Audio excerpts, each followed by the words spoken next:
Sorse agli inizi degli anni 60 grazie ai fonti ex Gescal. Oggi il villaggio Peruzzo, intitolato alla memoria del vescovo agrigentino, è una realtà con molte ombre e poche luci.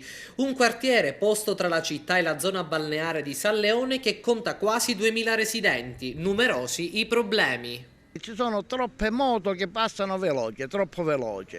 Le strisce pedonali non si vedono bene e praticamente c'è sempre un rischio di qualche bambino. Come vanno le cose in questa zona? Male, male, troppo male, male. Anche i giardinetti sono tutti male, ci vuole polizia, va. Questo è il problema. E da quasi 20 anni il nome del villaggio Peruzzo è associato alla questione depuratore, un mini impianto funzionante sino agli anni 70 quando venne distrutto a causa dello straripamento del fiume Acragas. Ad inizio degli anni 90 si pensò di ricostruirlo ma di dimensioni superiori. Da qui il blocco dell'opera e le vicende giudiziarie. Oggi si ritorna a parlare di una possibile ripresa dei lavori, ma i residenti sono contrari, troppo vicina alle case. Ho fatto questa riunione qua per fare vedere a tutti gli abitanti che ancora quando parlano del depuratore del villaggio Peruzzo forse non si sono resi conto di che cosa stiamo parlando.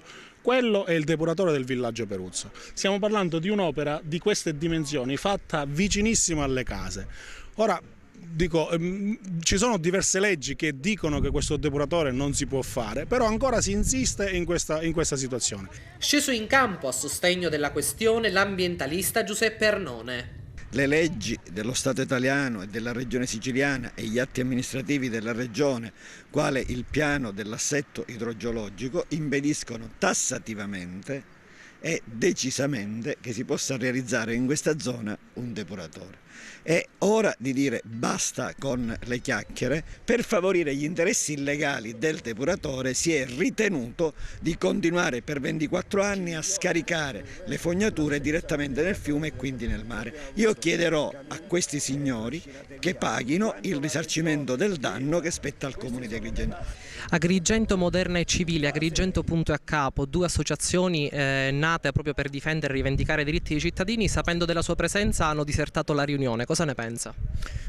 Siamo in presenza di una campagna elettorale, è evidente che queste associazioni fanno il gioco di miei competitori di carattere politico. Quello che è di tutta evidenza è che io sono disponibilissimo al confronto con chiunque. A me non è mai sembrata una buona idea quella di rifiutare la discussione e il confronto e scappare a gambe levate. A replicare ad Arnone un rappresentante dell'Agrigento Punto e a Capo. Noi siamo solidali ai problemi del popolo del villaggio Peruzzo, però su questo ci vogliamo tenere molto distanti, vogliamo tenere le distanze con qualsiasi politico, perché non abbiamo fiducia noi in nessun politico di Agrigento.